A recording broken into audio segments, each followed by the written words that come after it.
ನಮಸ್ಕಾರ ಎಲ್ಲರಿಗೂ. ಮೊದಲನೇದಾಗಿ ನಾವು 9 ಭಕ್ತಿ ಸಮಾಚಾರ ಚಾನೆಲ್ಗೆ ಸ್ವಾಗತ.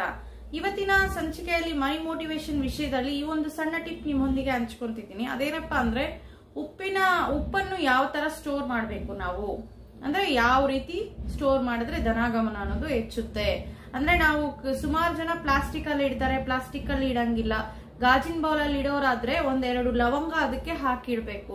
ಇನ್ನು ಅದಕ್ಕಿಂತ ಶ್ರೇಷ್ಠ ಅಂದ್ರೆ ಜಾಡಿನಲ್ಲಿ ಹಾಕಿ ಇಡ್ಬೇಕಾಗದ್ದು. ಆ ಜಾಡಿನಲ್ಲಿ ಹಾಕಿ ಬಳಸೋ ಉಪ್ಪನ್ನ ಹಾಗೆ ಜಾಡಿನಲ್ಲಿ ಹಾಕಿ ಇಟ್ಕೋಬಹುದು. ಇವತ್ತಿನ ದಿವಸ ಇನ್ನೊಂದು ಸಣ್ಣ ಟಿಪ್ ಹೇಳ್ತಿದ್ದೀನಿ ನಿಮ್ಮೊಂದಿಗೆ.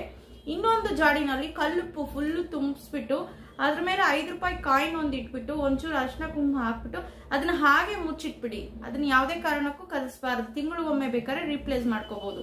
ನಾವು ಬಳಸೋ ಈ ಉಪ್ಪನ್ನ ಸಹ ಇನ್ನೊಂದು ಜಾಡಿನಲ್ಲಿ ಹಾಕಿಟ್ಕೋಬೇಕು. ಜಾಡಿನಲ್ಲಿ ಇಟ್ರೆ ಲವಂಗ ಏನು ಹಾಕೋಷ್ಟಿಲ್ಲ. ಗಾಜಿನ ಡಬ್ಬನಲ್ಲಿ ಇಡಂಗಿದ್ರೆ 2 ಲವಂಗ